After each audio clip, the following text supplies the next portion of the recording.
Les mains vertes, la chronique Nature et Jardin sur Radio Grand Lac avec Alain. Bienvenue, bonjour à toutes et à tous, c'est Alain pour la rubrique Les mains vertes, la rubrique du jardinage, mais pas que. J'espère qu'en tout cas que vous allez tous très bien et que ces épisodes, chaleur et pluie. Encore une fois, ce jour, 15 minutes, comme 2 mardis tous les mois, je vais vous parler de choses très pratiques qui collent à l'actualité, aux questions de mes clients. J'essaie d'être toujours raccord avec la saison, l'actualité et encore une fois les questions que l'on me pose durant la semaine.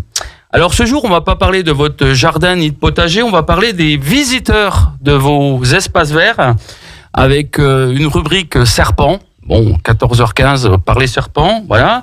Et on va parler limaces également. Et ensuite, une dernière rubrique qui donnera quelques trucs pour lutter contre la sécheresse qui nous entoure depuis déjà 6 semaines, mi-avril. Voilà. Alors on va parler de quelques trucs que j'ai trouvés pour vous pour lutter contre ces 3 fléaux entre guillemets. Alors les serpents, donc qu'est-ce qu'il faut faire ou pas faire? La rubrique, c'est quelque part de vous donner les bons réflexes, puisque effectivement j'ai été appelé 2 fois sur les 10 derniers jours sur des problèmes de serpents dans les jardins de mes clients. Alors, faut savoir tout d'abord que c'est une espèce qui est très intéressante pour l'écosystème, puisqu'ils se nourrissent de plein d'espèces nuisibles, notamment les rongeurs porteurs de maladies de Lyme. Donc les serpents, on n'est pas obligé de les aimer, mais il faut pas les détester. Voilà, donc il y a, pour votre info, 2 espèces de vipères en Rhône-Alpes et 8 de couleuvres. Savez-vous, chers amis, reconnaître une couleuvre et une vipère? Alors, l'idéal est de regarder la tête, mais j'imagine que vous n'avez pas tous le réflexe de les regarder yeux dans les yeux. La couleuvre a des pupilles rondes, alors que la vipère a des pupilles fendues verticalement, comme notre chat. La couleuvre est plus petite, elle est assez fine, tout en longueur, avec une tête avec 9 grosses plaques, vous n'aurez peut-être pas le temps de les compter, et la vipère, à l'instar de la couleuvre, est beaucoup plus grosse, beaucoup plus trapue, avec une tête en écaille. Alors, ce qu'il faut savoir sur les bons réflexes à adopter pour les vipères et les couleuvres. Donc, effectivement, il y a eu un épisode de chaud qui a généré une recrudescence de ces bêtes dans nos espaces verts. Quand vous les rencontrez, difficile à dire, puisque les serpents ont une image un petit peu négative auprès de nous tous. Il faut dans tous les cas garder la fuite. Il faut garder son calme, garder ses distances, idéalement 1 mètre, 1 mètre 50. Dans ce cas, l'animal a le temps de fuir, puisqu'il cherche la fuite en général. Sachez, quelques chiffres, que ça fait 15 ans qu'il n'y a pas eu de mort par morsure de serpent en France. Donc l'adulte ne risque rien. Je mettrai un bémol pour les enfants et pour les animaux de compagnie. Sachez également qu'il existe des associations ou des organismes qui peuvent vous aider en cas de problème avec ces reptiles. Je veux parler de SOS Serpent, les associations de terrariophilie, pourquoi pas les vétérinaires d'Aix-les-Bains et d'Annecy, et dernièrement les pompiers. Sachez également, et ça c'est important, qu'une loi du 10 juillet 1976 interdit de les capturer ou de les tuer. Notez également que les seuls accidents qui se produisent entre l'homme, l'être humain et les reptiles, c'est quand on essaye de les capturer. Donc, loin de cette mauvaise image, laissez-les tranquilles, ne vous approchez pas d'eux, il peut y avoir des accidents, mais encore une fois, dédramatisons le sujet. Alors, j'ai essayé de trouver 4 solutions pour les avionnés. Il y a une solution technologique, investir dans les répulsifs. On trouve en vente des systèmes ultrasons qui sont sophistiqués, onéreux. C'est la solution extrême. La solution que je préconise, qui est du bon sens, comme dirait ma grand-mère, c'est encore de mieux entretenir son jardin. On n'a jamais trouvé de serpents sur le golf d'Aix ou d'Annecy. Une pelouse bien entretenue, on ne trouve pas de serpents. Les serpents, ce qu'ils aiment, c'est quoi? C'est les herbes hautes, les rocailles. Donc ça, faites attention à ça. Et surtout, rangez vos espaces verts, rangez vos parcs. On trouve souvent les serpents, les vipères au niveau des parpaings, des tuiles, des espaces un petit peu abandonnés avec des rocailles chaudes et c'est leur terrain de prédilection. Ensuite, on a des recettes de grand-mère. Les serpents, comme d'autres animaux, on va voir par la suite, n'aiment pas les odeurs.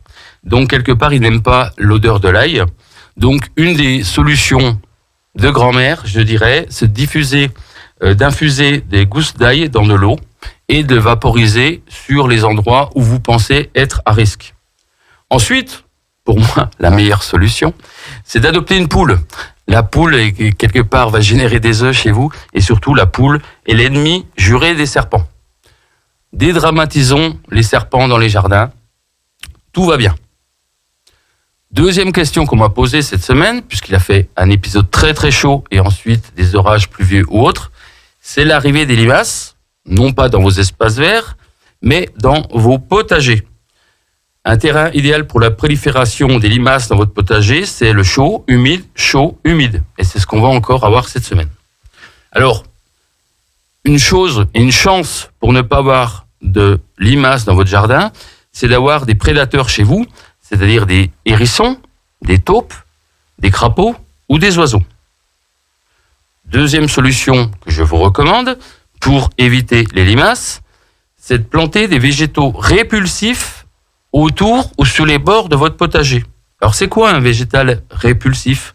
C'est un végétal qui va dégager des odeurs.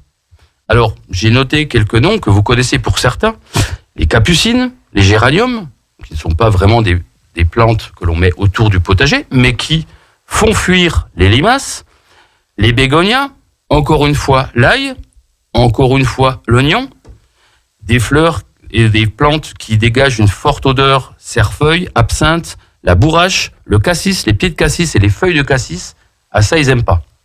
Ensuite, le sauge et le thym. Notez, et c'est mon conseil, c'est le conseil des mains vertes, les limaces détestent le persil. Donc si vous avez un petit plan de potager, très petit, si vous faites une bordure de persil autour, vous êtes quasi sûr que les limaces ne vont pas pénétrer dans votre potager. Dernier point, concernant l'arrosage par rapport aux limaces. Les limaces adorent l'humidité, n'aiment un peu moins tout ce qui est grande pluie. Donc arroser peu souvent, mais abondamment. Alors, les 5 astuces anti-limaces. Encore une fois, j'ai fait des recherches. Il y a des trucs de grand-mère, il y a des trucs scientifiques. Les gens y croient, les gens y croient pas. Avant de rentrer dans le studio, j'ai discuté avec un monsieur qui me disait qu'une de mes solutions était celle qu'il utilisait. Je vous donne en vraie grandeur les 5 astuces des mains vertes ce jour. La meilleure, d'après moi, c'est les enlever à la main le soir à 22h. Effectivement, c'est pas très très appétissant, mais vous prenez des petits gants, une petite pince et un petit seau. Le soir, c'est le moment où elles rentrent dans votre jardin, dans votre potager. Donc quelque part, un travail de fourmi ou de limace. Vous récupérez tout ça et vous l'amenez au poulailler de votre voisin ou vous les envoyez dans le champ d'à côté ou dans la forêt. C'est la meilleure solution. Un peu plus technique, tout ce qui est cuivre, les limaces n'aiment pas. Donc on trouve dans le commerce des rubans en cuivre ou, si vous ne voulez pas investir dans cette solution, trouvez des pièces de cuivre chez vous. Le cuivre est très très répulsif pour ces gastéropodes. Ils n'aiment pas. Les escargots et les limaces n'aiment pas le cuivre. Encore une fois, donc la personne qui était dans le studio juste avant me parlait des coquilles d'œufs. C'est la troisième solution que je préconise. Vous écrasez des coquilles, vous les éparpillez autour de vos plantes sensibles et ça marche. Pourquoi ? Parce que les peaux de limaces sont très très sensibles et les coquilles, à leur échelle, sont très très coupantes. Donc la limace fuit. C'est très naturel comme solution, c'est efficace et c'est quasiment peu coûteux ou quasi peu coûteux.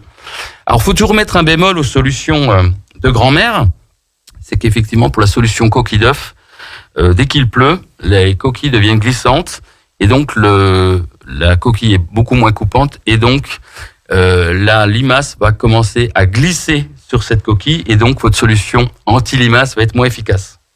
Ensuite, quatrième solution, on revient aux plantes ou aux solutions odorantes. L'œil, l'eau et l'ail. Les limaces, comme tout à l'heure on a parlé des serpents, n'aiment pas l'odeur de l'ail. Donc si vous mélangez de l'eau et de l'ail, vous mettez ça dans des récipients, se crée une odeur. Et cette odeur n'est pas du tout appréciée par les limaces qui vont fuir. Versus ce que je vous ai dit il y a maintenant un mois, personnellement, je n'aime pas les récipients avec des liquides stagnants, puisque ça a d'autres inconvénients. On en a parlé, notamment par rapport aux moustiques. Alors, une cinquième solution préconisée par les grands-mères, mais qui marche, ça je vous l'assure, c'est déposer du marc de café et de la cendre aux environs de votre potager. C'est très très répulsif pour les limaces et plein d'autres insectes nuisibles. Ça marche très bien, mais il y a un bémol, effectivement. Il faut que le marc déposé autour de votre potager soit sec, puisqu'effectivement, au même titre que la coquille d'œuf, dès qu'il pleut, tout le bénéfice de la solution que je viens de vous proposer tombe à l'eau, c'est le cas de le dire, puisque effectivement l'effet odeur est annihilé et le marc de café et la cendre est une solution qui est bien positive, mais sur du court terme. Voilà, donc également, je ne l'ai pas évoqué, mais c'est volontaire, puisque c'est une solution que je ne préconise pas. Il y a des produits chimiques chers qui sont peu ou prou efficaces, je ne sais pas, je ne les utilise pas, mais qui sont désastreux pour l'environnement. Vous l'avez compris, concernant les serpents, concernant les limaces, pas de solution miracle. Le mieux, encore une fois, c'est de les ramasser à la main et les amener dans un endroit autre que votre potager. À chacun d'entre vous, chers amis, de tester ces solutions qui fonctionnent ou pas. À chacun ses commentaires. J'attends vos réactions. Dernier point, les recettes anti-sécheresse. Comment s'adapter et adapter nos comportements? Sécheresse, eau, les plantes, vous l'avez vu, souffrent, quel que soit le sol. Alors, un rappel brief, il existe 3 types de sols. Les sols argileux, et dès qu'il fait chaud, il devient lourd et il craquelle. Les sols sableux, qui bien drainés vont bien marcher, mais vont vite s'appauvrir. Et ensuite, ce qu'on appelle les sols superficiels, ce sont des sols avec des roches, des dalles, des cailloux et des graviers. Alors, brièvement, 12 points de rappel.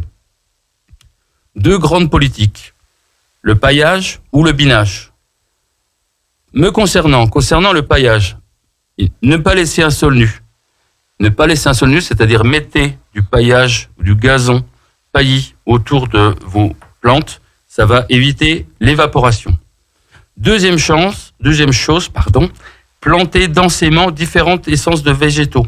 C'est une meilleure résistance contre la sécheresse, c'est-à-dire plus vous mettez des essences différentes en grand nombre, plus votre évaporation va être moindre. Attention à 2 points. L'exposition de vos espaces verts. À partir du moment où vous avez un jardin enclavé au travers d'un mur blanc de votre maison ou d'un mur blanc, ça crée de la luminosité et ça amplifie, vous le comprenez facilement, la sécheresse. Exposition également par rapport au vent chaud du sud. Vous avez vu les épisodes marocains fin mai. Donc pour faire écran, plantation d'arbres ou de haies, c'est un rempart brise-vent pour le vent du sud qui desséchera un peu moins votre potager. On revient vite fait sur l'arrosage, matin ou soir, plutôt matin, mais surtout au pied et pas les feuilles.